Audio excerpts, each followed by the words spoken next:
Hi everyone. Thank you for stopping by to check this presentation of the paper, A Global Community or a Global Waste of Time.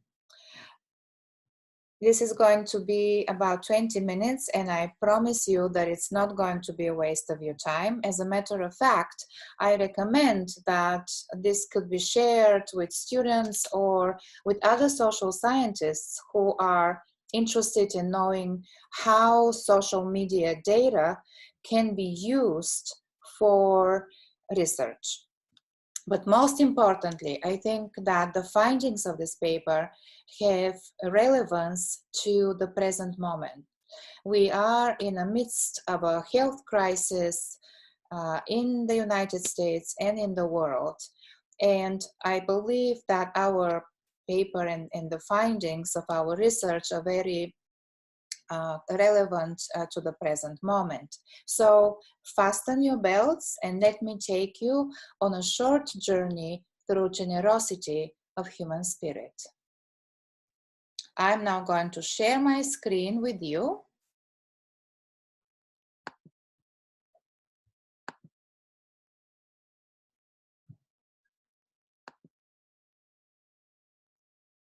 And talk a little bit about this paper.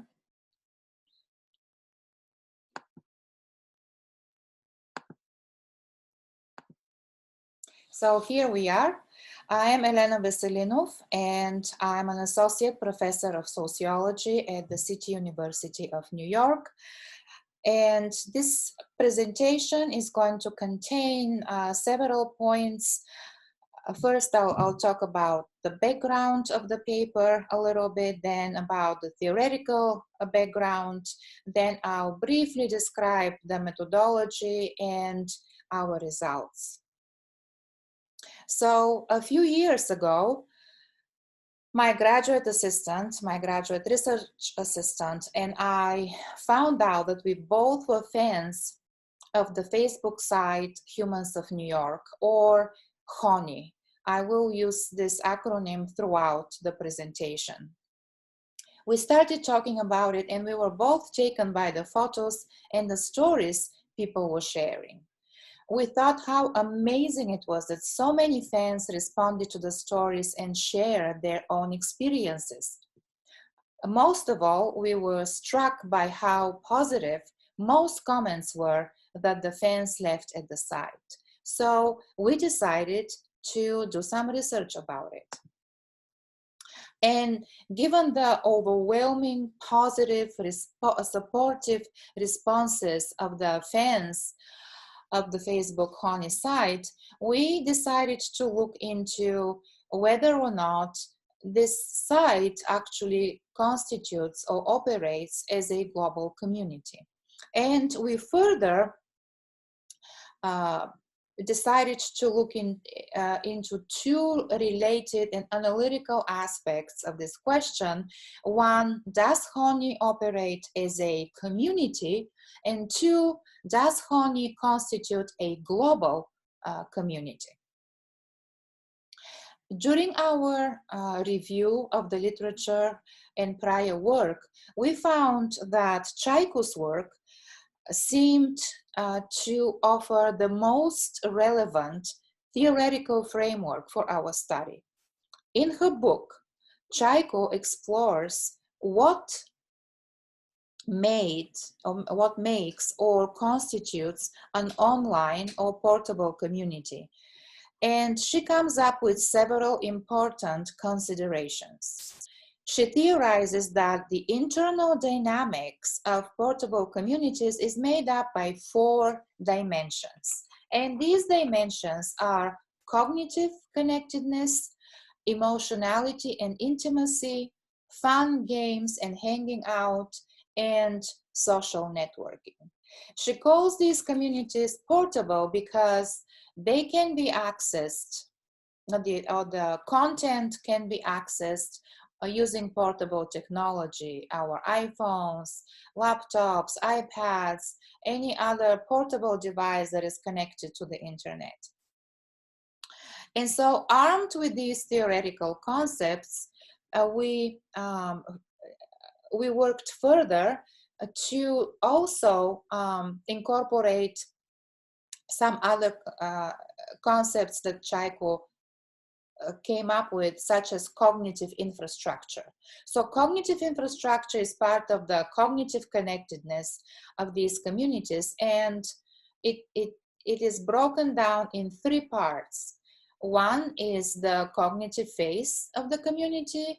Two is the socio-mental space, which is really kind of a cognitive analog to physical space. Instead of going physically to let's say a place of worship or a neighborhood community center, we kind of have this mental map of when we go and click on the Humans of New York website, we know exactly what to expect. And that is also leading to the cognitive resonance when fans become a part of an online community and they share personal synergies with other members.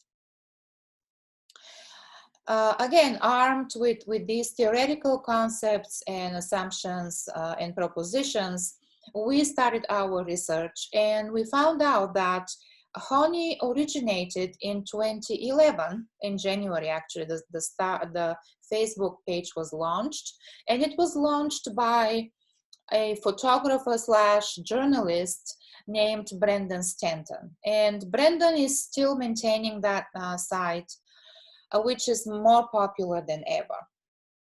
Given the popularity of the website, in 2014, Brendan was commissioned by the United Nations Development Program to take the same types of photos and ask questions of people in 10 different countries around the world.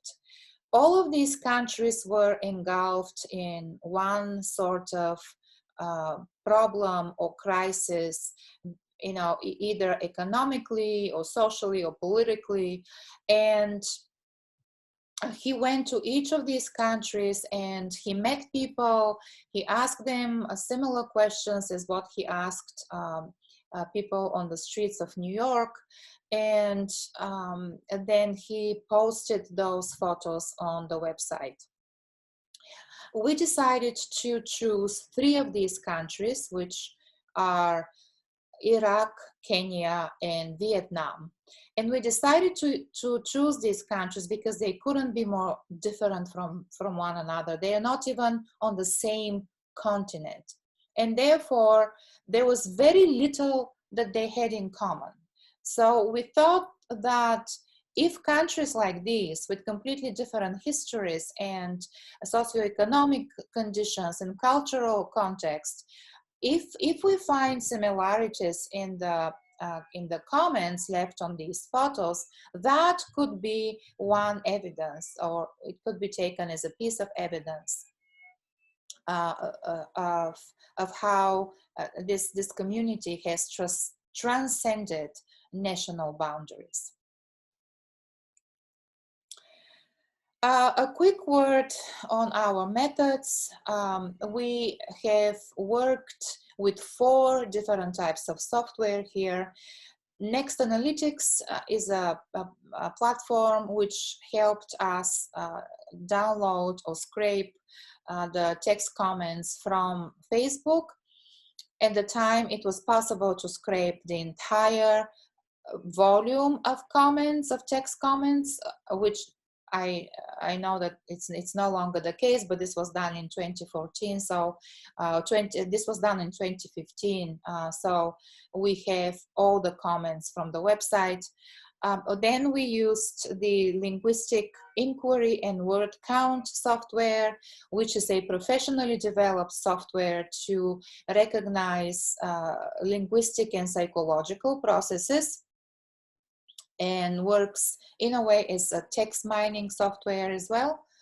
The growth trajectories, we selected to build these trajectories because they are similar to visualizing economic growth dynamics. And finally, we use multidimensional scaling to visualize the degree of similarity between these three countries, in the comments within these three countries. So a few words about the results in the paper. First of all, in terms of the cognitive infrastructure, we found all the elements within the website. It has its own symbol and acronym, and certainly the site itself is constant. All the photos are always posted on the Humans of New York website. The rituals related to the fact and the cognitive resonance is related to the fact that all fans know exactly what to expect when they go and click on the Honey website or Facebook site. They know that they're going to find a photo of a person, and these photos are of people who are regular people. They are ordinary people. They are not celebrities. They are not people who are well known. They are not rich, quite the contrary. These are people who have their struggles and triumphs on a daily basis, and they are not really famous for any specific reason. So these are the, again, there is a lot of evidence that we found in terms of supporting the idea of cognitive infrastructure, which is present in this context.